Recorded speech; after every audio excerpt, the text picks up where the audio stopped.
Support for the roundup comes from Symphony 3. Councils around the country are working hard to keep their communities safe and prepared before, during and after emergencies such as bushfires and floods. And in recent weeks, Symphony 3 has been working with councils around Victoria, including Greater Bendigo, Mildura, Ararat and Golden Plains, to create emergency dashboards, pulling together live data including weather, traffic, emergency incidents, unplanned and planned disruptions, news and social media feeds. An emergency dashboard is cost-effective and can be deployed in just 3 days. Find out more at www.symphony3.com.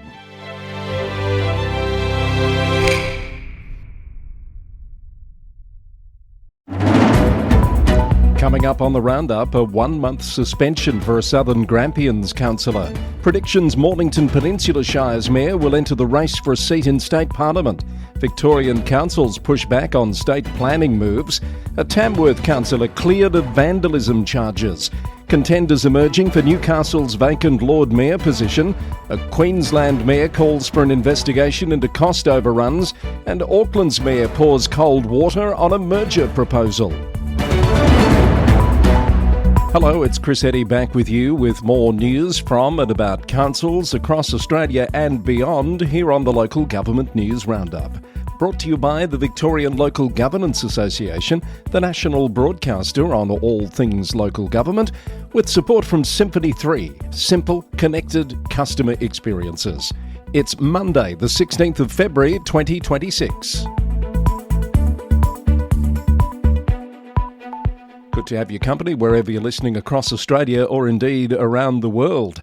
Our Victorian report firstly, and Southern Grampians Shire councillor Katrina Rainsford has been suspended for 1 month, effective February 11.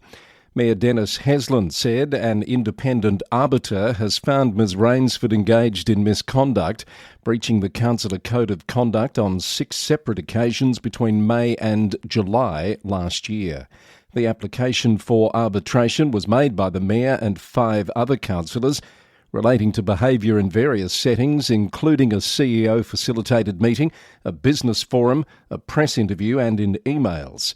Arbiter Noel Harvey OAM described it as a sustained course of conduct, inconsistent with standards of integrity and respect, though he acknowledged her strong commitment to community advocacy. The arbiter noted that the suspension isn't intended as punishment, but rather as an opportunity for reflection before resuming councillor duties. Mornington Peninsula Shire's Mayor Anthony Marsh has joined the Liberal Party and is expected to seek pre-selection for the upcoming Nepean by-election. That's according to a report from the Herald Sun. The report states that Councillor Marsh was granted special dispensation by the party's state executive to apply, despite not meeting the 2-year membership requirement. This latest development comes after he publicly ruled out running for state politics last month, saying he had no ambitions to enter Spring Street. The by-election was triggered by former Liberal Deputy Leader Sam Groth's shock exit from politics. Former Frankston councillor and Mayor Nathan Conroy is also expected to be among those contesting the by-election, the date for which is expected to be announced this week. The City of Kingston is fighting a proposal to rezone a former Brighton landfill site in Heatherton for residential development. The council has raised serious concerns about potential health risks for future residents due to the site's toxic history. The Victorian government will decide on the rezoning without public consultation, sparking outrage from the council and some locals. A panel hearing is scheduled for the 4th of March to consider the application by developer Leaf Corporation.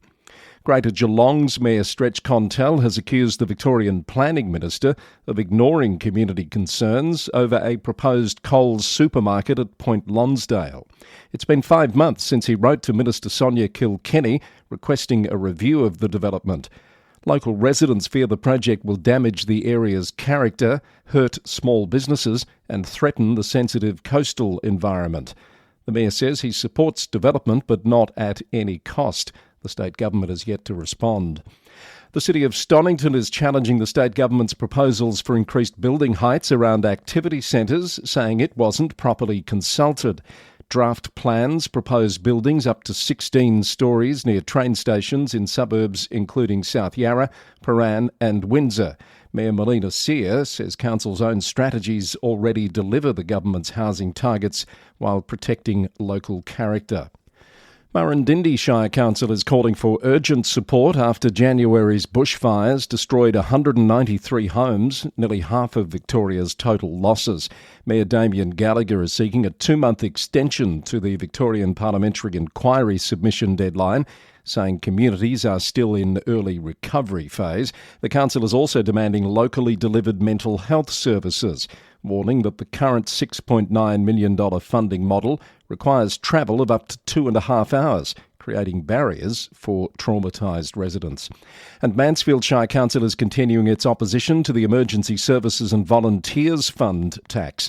Mayor Steve Raby says the tax has resulted in a 70% increase in costs for commercial businesses, and he's calling on the state government to scrap the tax, particularly given that local small businesses have already suffered significant revenue losses due to the recent Longwood fire emergency and tourism closures. In other news, work has officially started on a major redevelopment of Bendigo Art Gallery, marking the City of Greater Bendigo's largest ever civic project.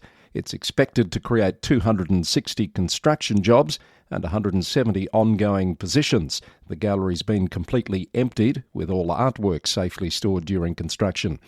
Moira Shire Council has closed the Quinn Street walking track in Numurkah indefinitely after asbestos was found in soil along the track's edge. The contamination was discovered during levee construction works when topsoil was removed and later reinstated. The council says the risk is low, but remediation work will proceed. And Melbourne's West is getting a major boost for electric freight, with Wyndham Council approving a $9.7 million charging hub in Laverton North. The Werribee News reported that the facility on Maria Street will feature 28 charging bays for heavy vehicles, one of the largest dedicated truck charging stations in the region. Also happening now, the National Trust is relocating historic carriages from storage in Beechworth to heritage properties across Victoria. The decision comes after Indigo Shire Council explored options to keep the collection locally.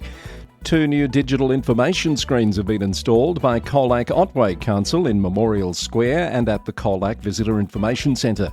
The interactive touchscreens provide 24/7 access to information on local attractions, walking trails and events.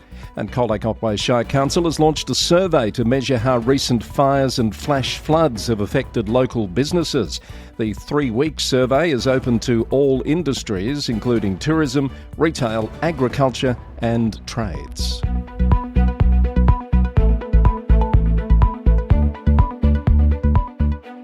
You're listening to the Local Government News Roundup. It's your Monday edition for the 16th of February, brought to you by the Victorian Local Governance Association with support from Symphony 3.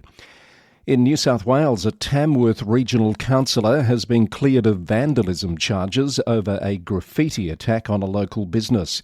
The Northern Daily Leader reported last week that Councillor Mark Rodder faced court over the incident at the Central Hospitality Group building in March last year. CCTV footage showed his car near the scene, but the magistrate said she couldn't conclude beyond reasonable doubt that he was responsible. The court heard there'd been animosity between the 57-year-old councillor and the business on social media before the attack. Speaking outside court, Councillor Rodder said he was glad the case was over and a weight had been lifted.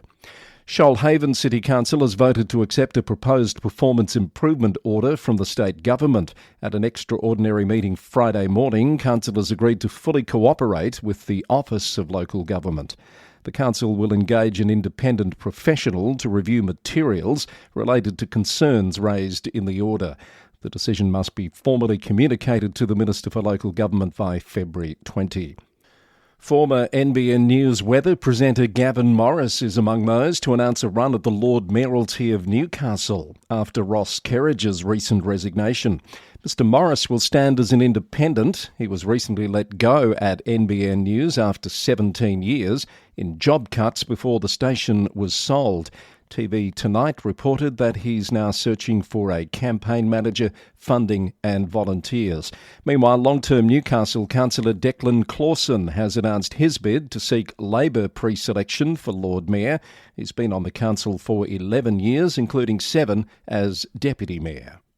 Snowy Valleys Council has announced the appointment of Jessica Quilty as its new General Manager for a 3-year term. Mayor Julia Ham says the appointment will provide strong and stable leadership as the council works through the de-amalgamation process. Ms Quilty joined Snowy Valleys in 2023 as Director of Community and Corporate and has been serving as acting GM for the past 12 months. She'll serve until the establishment of 2 new councils in September 2028. Bathurst Regional Council is investigating options to improve its challenging financial position. A report going to this week's council meeting proposes developing a detailed financial sustainability strategy. General Manager David Shirley says cost shifting, rising expenses and decreasing federal funding are making it difficult for councils across Australia. The strategy will look beyond this year and consider all options, though no decision has been made on pursuing a special rate variation.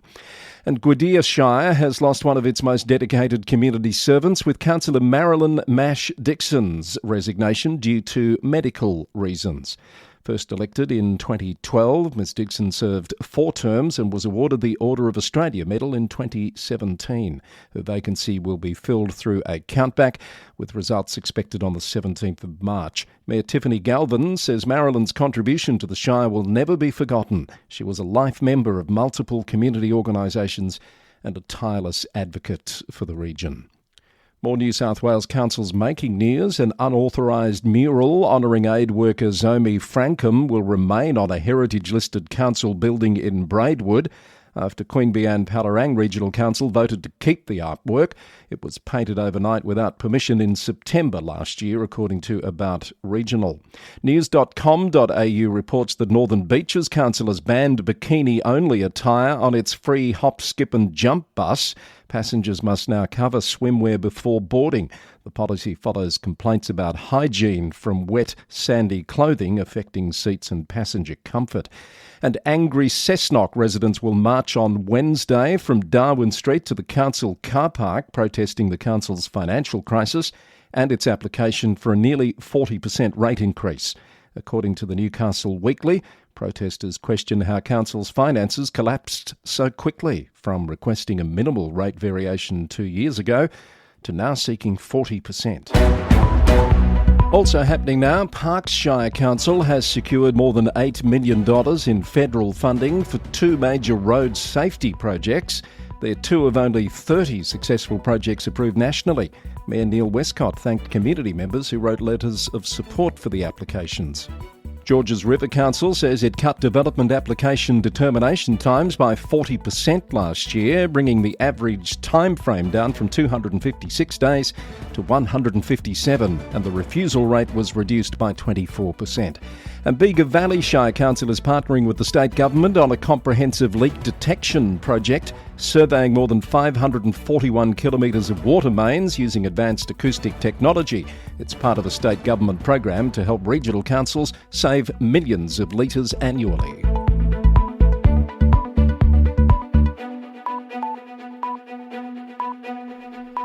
The Local Government News Roundup is brought to you by the Victorian Local Governance Association, with Fast Track coming up later this month, the annual National Leadership Development Program looking at the subject of incivility. It's going to be a big and interesting day.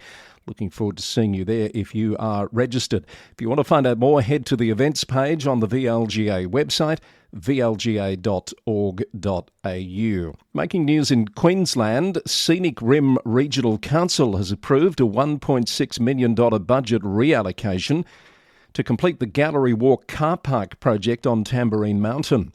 The project cost has now ballooned to $6 million, up from an initial estimate of $4.4 million. Mayor Tom Sharp has called for an independent investigation into the cost overruns and apologised to the community. He says the findings will be made public to rebuild trust following several budget blowouts on local infrastructure projects. A South Burnett Council garbage truck caught fire in Blackbutt on Friday while servicing the area. The driver was forced to dump the burning contents onto Emerson Road around 12:30pm. BurnetToday.com reported that it was a hazardous materials spill and that a 100-metre exclusion zone had been put in place, with authorities urging residents to stay clear of the affected zone. More than 50 Queensland landholders face having their properties auctioned off to recover unpaid rates, according to Queensland Country Life. Lockyer Valley has the largest number, with 34 properties earmarked for sale. South Burnett auctioned 3 properties last week, including a 69-hectare Inverlour property.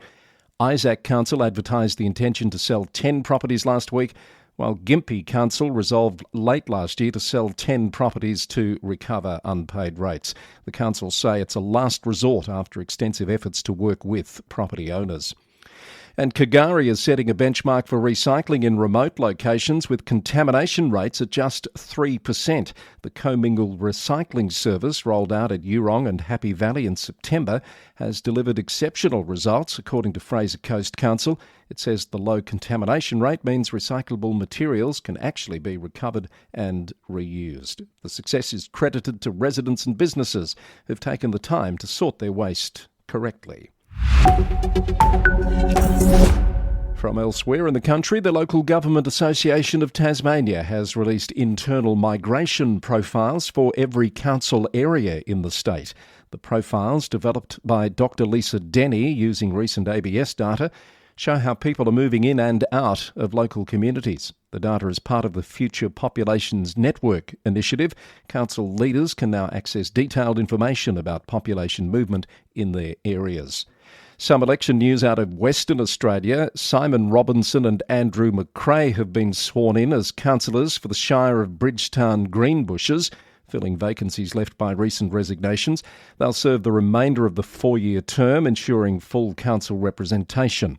Derek Jones has been elected unopposed to the Shire of Yalgoo Council. The election was to be held in March, but Mr Jones was the only nomination and was declared elected last week for a term ending in October 2029. Fremantle Community Legal Centre has partnered with the Department of Housing and Works to launch the Keeping Homes, Keeping Futures pilot program, providing early intervention support for public housing tenants at risk of eviction in Fremantle. The 12-month Early Tenancy Intervention Network pilot connects at-risk tenants with tenancy advice, advocacy and local support services to stabilise tenancies and prevent avoidable evictions. It's currently the only pilot of its kind in WA, making the city of Fremantle the lead testing case for this early intervention homelessness prevention model. The City of Subiaco Mayor David McMullen has written to residents as consultation on a new civic building and gardens enters its final month. The concept design is for a 3-storey building similar to the old council chamber and administration centre with significant community spaces. Mayor McMullen says the community has so far expressed priorities for green spaces, accessibility and preserving the site's history. And the City of Armidale is supporting a new 2-year pilot program called Operation Greenprint at Sienna Wood, led by developer Stockland. The initiative aims to improve how trees are planted and maintained in new developments across growing communities. Mayor Ruth Butterfield says local government can't deliver greener neighbourhoods alone and praised Stockland's proactive approach. The program will trial different planting methods, tree selection and community involvement to create a model for future developments. Support for our podcast comes from Symphony 3, which recently announced exciting news. It launched its innovative Smart Glue platform on the AWS Marketplace that makes the secure and affordable integration solution accessible to government agencies worldwide. The platform includes over 50 pre-built connectors specifically designed for public sector systems, government APIs, enterprise solutions, and AWS services. You can find out more about Symphony 3's expanded team and solutions and how it can support your goals by heading to symphony3.com. And we're going global now with some stories of interest from beyond our shores. Across to New Zealand, Auckland Mayor Wayne Brown has raised concerns about Kaipara District Council's proposal to merge with North Rodney under local government restructuring. This is according to a report from the NZ Herald. The plan would create a new local government entity combining Kaipara with Auckland's North Rodney area. Mayor Brown's opposition signals potential challenges ahead for the restructuring bid. The proposal is part of broader local government reform discussions in the region. Over to the US, and Smart Cities Dive reports on new research that shows every dollar not spent on disaster resilience could cost communities up to $33 in lost economic activity after a disaster strikes. The report from Allstate and the US Chamber of Commerce found that in hurricane-prone areas, resilience funding can prevent the loss of more than 70,000 jobs. Only 15% of emergency managers believe the US is very prepared to manage a typical disaster. The study identifies 6 key investment areas where every dollar invested in mitigation could save an average of $6 in future disaster costs. The Mayor of Dillon, Montana, John McGinley, has abruptly resigned during a heated City Council meeting, citing stress from ongoing tensions over transparency and communication. Subsequent to his dramatic resignation, a special meeting descended into bickering over procedural issues, including whether the mayor's unsigned resignation letter was valid. The city is now accepting applications for his replacement, with a decision expected on the 4th of March, according to Montana Public Radio. New York City's beloved bodega cats are getting a shot at legal recognition despite technically being illegal in food stores, according to a report from RTL. Around a third of the city's 10,000 corner shops are thought to have a resident cat that helps control mice and attracts customers. City Council member Keith Powers has proposed legislation to shield bodega cat owners from fines and provide free vaccinations and spaying services. But animal welfare groups warn the measure doesn't go far enough, saying many cats suffer from poor care or abandonment. And in UK local government news, several councils have been given permission to raise council tax above the usual 5% cap to address their financial pressures. Meanwhile, electoral innovations are on the horizon as flexible voting options, including early voting centres, will be piloted during upcoming local elections to improve voter accessibility. And in Peterborough, the City Council has gained its first Reform Party councillor in a by-election, marking a shift in the local political landscape. More on those stories from localgov.co.uk and BBC News. Links in the transcript. And that's the roundup for today, Monday the 16th of February, edition number 551, brought to you by the Victorian Local Governance Association, the national broadcaster on all things local government, with support from Symphony 3, simple, connected customer experiences. More details about the episode, including all those story links, at lgnewsroundup.com. The Roundup is recorded in the city of Greater Geelong, Victoria, on the land of the Wadawurrung people of the Kulin Nation. I'll be back on Wednesday when my special guest will be the Mayor of Noosa Shire, Councillor Frank Wilkie. Until then, thanks for listening and bye for now.